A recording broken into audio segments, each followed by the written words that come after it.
اس صوبے کے اندر جو بندہ بیٹھے گا وہ اس صوبے کے لوگوں کی خدمت کرے گا، وہ اس صوبے کے ریلیف دلائے گا. نہیں دلا سکتا پھر میں ٹیک اوور بھی کر سکتا ہوں، پھر میں ظلم کرنے والوں پہ FIR بھی کر سکتا ہوں، میں ان کو اندر بھی ڈال سکتا ہوں، اور میں یہ آپ کو دکھاؤں گا یہ غیر ذمہ داری ہے. میں غیر ذمہ داری ٹھیک ہوں، مجھے فخر ہے اس پہ. اس عوام نے ہمیں ووٹ اس لیے نہیں دیا کہ ہم بیٹھ کے ذمہ دار بن کے اور اچھے اچھے بن کے جو ہے تعلقات بناتے پھریں. اس عوام نے ووٹ اس لیے دیا ہے کہ ہم نے ان کی جنگ لڑنی ہے، ان کی حق کی جنگ لڑنی ہے. میں یہاں سے فیڈرل گورنمنٹ کو پیغام دے رہا ہوں. کل پیسکو چیف سے جو میری بات ہوئی 22 گھنٹے کی لوڈ شیڈنگ سے کہا 18 گھنٹے ہوگی، مجھے ابھی رپورٹ آ رہی ہے صحیح طریقے سے نہیں ہو رہی. اور میں نے کل بھی اس میٹنگ میں کہا تھا، IG صاحب بھی موجود تھے، چیف سیکرٹری صاحب بھی موجود تھے، کہ جھوٹ اور دھوکہ میں برداشت نہیں کروں گا. نہ میری تربیت یہ ہے اور نہ میری پارٹی کی یہ تربیت ہے. میں یہ برداشت نہیں کروں گا. 15 دن کا ٹائم ہے، اس ٹائم میں میرے ساتھ بیٹھو، مسئلے کو حل کرو. اور اگر آپ کو یہ لگ رہا ہے کہ جو میں نے یہ بات کی ہے کہ بٹن پھر میں آن آف کروں گا، تو پھر میں آپ کو دکھاؤں گا کہ یہ بٹن میرے ہاتھ میں اور یہ بٹن میں ہی آن آف کروں گا. کاٹ لو یہ پیسے نا، 120 ارب کاٹ لو. 120 ارب کاٹ کے تو مجھے 24 گھنٹے بجلی دینی چاہیے. پھر بھی میں کہتا ہوں کہ چلو 24 گھنٹے نہ دو، پاکستان کے حالات ٹھیک نہیں ہے. تم غریب ہو، غریب اس ملک کو تم نے بنایا ہے. پھر بھی میں کہتا ہوں کہ چلو رکھ لو 120 ارب رکھ لو، لیکن میری لوڈ شیڈنگ جن علاقوں میں 22 گھنٹے ہے یا 18 گھنٹے ہے وہاں 12 ہوگی، جو 12 ہے وہ 8 ہوگی، جو 8 ہے وہ 4 ہوگی، جو 4 ہے وہ 0 ہوگی. میرا پیسہ بنتا ہے اس کا 60 ارب. 60 ارب میری اس عوام کی وجہ سے میں آپ کو دیتا ہوں. اگر آپ کو بہت بھوک ہے یا آپ کے پیٹ ابھی تک نہیں بھرے، ملک کے لیے دینے کو تیار ہوں.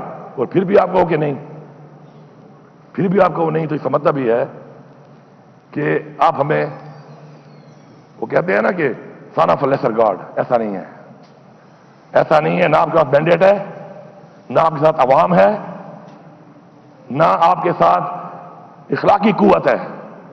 خدا کی قسم اگر ہم نکل پڑے نا، ایک تو ہماری پارٹی کی تحریک ہے اور ایک یہ عوام کی تحریک ہے، اور باقی آپ کا زور بھی ہم نے دیکھ لیا ہے. کشمیر میں ایک دن میں آپ کی ہوا نکل گئی ہے، ایک دن میں. اور آپ کو پتہ ہے کہ میں جب منسٹر تھا کشمیر افیئرز کا، تو ہر کشمیری مجھے کیا کہتا تھا کہ ہم پشتونوں کی اس لیے عزت کرتے ہیں کہ پشتونوں نے ہمارے ساتھ کشمیر کی آزادی کی جنگ لڑی ہے. جن کی آزادی میں ہمیں جنگیں لڑی ہیں، تم تو ان کے سامنے ہماری ہوا نکل گئی ہے. اگر ہم آ گئے تمہارا کیا حال ہوگا؟ سوچو. جن کی آزادی میں ہم نے جنگ لڑی وہاں جا کر آج بھی شکریہ ادا کرتے ہیں، انہوں نے تمہاری ہوا نکال دی ہے. تو پھر ہمیں اس بات میں مت لاؤ. بیٹھو، مسئلے کو حل کرو. نہیں کرو گے تو غیر ذمہ داری تو چھوٹا لفظ ہے، اس کے بعد اور بڑے لفظ آپ کو سیکھنے پڑیں گے ڈکشنری میں. اور شاید ہم ایسا کچھ کر جائیں کہ آپ کو ڈکشنری میں الفاظ ہی نہ ملیں، ڈکشنریاں ختم ہو جائیں گی، الفاظ ختم ہو جائیں گی. اور ہمارا وہاں سے شروعات ہوگا. جب آپ کے الفاظ ختم ہو جائیں گے، آپ کی برداشت ختم ہو جائے گی، تو ہم کہیں گے کہ ابھی تو پارٹی شروع ہوئی ہے. ہم وہاں سے شروعات کریں گے. فاٹا اور پاٹا کے اوپر ٹیکس کے حوالے سے یہ جو بات چیت ہو رہی ہے، میرے ساتھ اس صوبے میں بات کیے بغیر کسی کا باپ بھی ٹیکس نہیں لگا سکتا. یہ میں فلور آف دا ہاؤس کہہ رہا ہوں. میرے لوگوں پہ آپ ٹیکس لگاؤ گے، میرے لوگوں کو جو اسٹیک ہولڈر ہیں ان کو آن بورڈ نہیں لوگے، صوبے کو آن بورڈ نہیں لوگے. لا اینڈ آرڈر کا مسئلہ میرے لیے بنے، پیسے تمہاری جیبوں میں جائیں، تم وہ پیسے لوٹو، کھاؤ، مجھے حق بھی نہ دو، اور میں بیٹھ کے آرام سے تمہیں چھوڑ دوں گا. آ کے دیکھو، یہ تجربہ کر کے دیکھو، دیکھو تمہارا حال کیا ہوتا ہے. ہاں، ہمارے ساتھ بیٹھو، بات کرو، بات کر کے اسٹیک ہولڈر کو بٹھائیں گے، بات کریں گے. پاکستان کے لیے ہم پہلے بھی حاضر تھے، جب جانے دے چکے ہیں تو یہ کیا ہے. لیکن اس طرح نہیں. وہی بدماشی نہ منم، بدماشی نے چاہ نہ منم. آؤ بیٹھو، بات کرو. ان لوگوں کے حالات یہاں تک لانے میں تمہارا کردار ہے. تم نے آپریشنیں کی ہیں وہاں پر، اب تم ان پہ ٹیکس لگاؤ گے اور میں تمہیں لگانے دوں گا. اور پھر آپ کہو گے کہ نہیں، وفاق کے ساتھ چلو.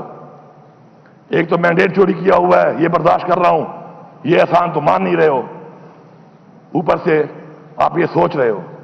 ایسا نہیں ہوگا. یہ خام خیالی دل سے نکال دیں. صوبائی خود مختاری ہے، 18ویں ترمیم بھی ہے.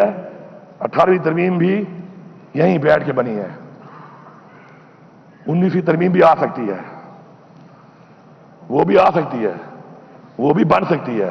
ہمیں مجبور نہ کرو کہ پھر ہم ایک اور ترمیم کریں اور اس کے بعد جو زیادتی اور ظلم اور جبر آپ نے شروع کیا ہوا ہے تو پھر اس سارے کا حساب ہو، اور آپ کے جو یہ اختیار کو آپ استعمال کر رہے ہیں عوام کے اوپر ظلم کرنے کے لیے، یہ ختم ہو جائے. ہمارے پہلے جو ٹیکسز آپ نے لگائے ہیں ظلم ہے یہ کہ میرے ریونیو کے اوپر جو ٹیکس آپ نے لگایا ہے نان فائلر پہ، اس میں غریب امیر میں کوئی فرق ہی نہیں ہے. اب میں تو اگلے بجٹ میں کم کر دوں گا اپنا جو میرا ہے، لیکن نان فائلر اور فائلر میں فرق ہونا چاہیے. ایک بندہ جو کروڑوں میں جائیداد خرید رہا ہے اور نان فائلر ہے، اس کو آپ جتنی سزا دو میں آپ کے ساتھ ہوں، لیکن میرا ایک غریب مزدور جو مزدوری دہاڑی کر کے 10 لاکھ 8 لاکھ جمع کرتا ہے ساری زندگی میں، وہ بھی لے اور وہ بھی چاہے تو نان فائلر ساری عمر نہیں بنے گا، وہ بھی اتنا ٹیکس بھرے. یہ کیسا پاکستان ہے؟ یہ کیسی روایات ہے جو آپ بنا رہے ہیں، اور آپ کیسے امید کر رہے ہیں کہ آپ کرتے رہیں گے؟ ہمیں ایگزیمپشن دیں، جو غریب ہے وہ نان فائلر ہی رہے گا بیچارہ. ہاں ایک خاص لیمٹ کے بعد لگاؤ نا ٹیکس، ہم خوش ہیں، ہم لیں گے لوگوں سے، جو نہیں دے گا ہم ساتھ دیں گے آپ کا. بجلی کی چوری آپ کہتے ہیں بجلی کی چوری کون کروا رہا ہے؟ ایک یونٹ کوئی چوری نہیں کر سکتا بجلی کا بغیر وابڈا کے. کوئی کر سکتا ہے؟ چوری بھی خود کراؤ،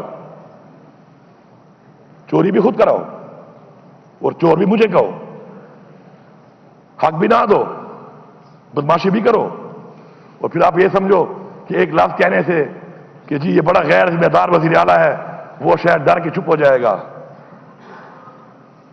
بڑے غلط بندے سے پنگا پڑا ہوا ہے اسپیکر صاحب، ان کو اندازہ نہیں ہے ان کا بڑا غلط بندے سے پنگا پڑ گیا. ان کو بھی اندازہ نہیں ہے اس بات کا، ان کو اندازہ نہیں ہے اس بات کا کہ جس سے پنگا ان کا پڑ گیا ہے. ایک میرا لیڈر ہے عمران خان، جو یہ کہہ رہے تھے کہ ایک ہفتہ بھی برداشت نہیں کرے گا، وہ ایسے کھڑا ہے چٹان کی طرح، اس ملک کے لیے چٹان کی طرح کھڑا ہے. میں اس سے ملتا ہوں، میں آپ کو حلف دے رہا ہوں، یہ اللہ کا کلام لکھا ہوا ہے، حلف دے رہا ہوں کہ عمران خان کی باڈی لینگویج اور اسپرٹ میں مجھے کوئی فرق نظر نہیں آ رہا کہ وہ جیل میں ہے یا باہر جب تھا. وہ میں گواہی کر رہا ہوں اس بات کی.